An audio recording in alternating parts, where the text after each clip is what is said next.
ভালোভাবে কাজ করতে হবে, যাতে করে বলতে না পারে যে আমার ছেলে পয়েন্ট পেয়েছে, পয়েন্ট দেয় নাই, এই জাতীয় কথা যাতে না ওঠে।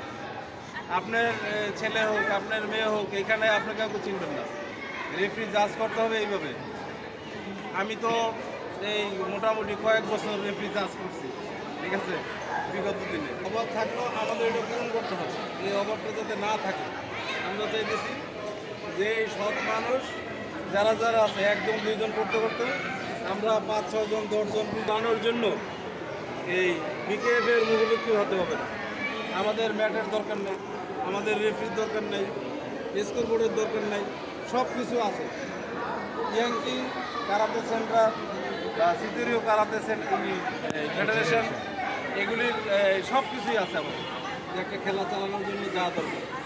তারপরে আমরা যদি মিরপুর ইন্ডোরে খেলা চালাই, এই মাসুমের বাহিনী আছে, ওইখান থেকে সম্পূর্ণ সাপোর্ট করি।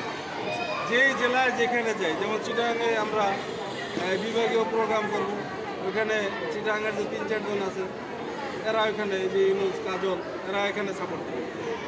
তারপরে আমরা বরিশাল বিভাগে করব। ঈদের পরে আমরা 4টা ডিভিশনের প্রোগ্রাম হাতে নিই, এবং আমাদের স্পন্সর আছে, যাওয়ার পরে কোথায় থাকবে, কি খাবে, এই জাতীয় চিন্তা ইনশাল্লাহ করতে হবে, ঠিক আছে।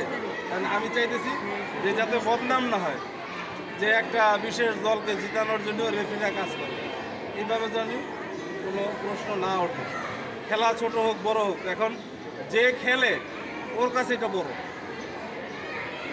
আপনি আমি খেলে আসছি আরও যুগে যুগে আগে, নূহ আলাইহিসসালামের যুগে, ইউসুফ আলাইহিসসালামের যুগে খেলে আসছি। ওই সময়ের অবস্থান আর এখনকার অবস্থান এক না, ঠিক আছে। আগে কোনো স্টাইল ছিল না, দু একটা লাথি মারতে পারলেই মনে করতো যে ও কারাতে খেলে।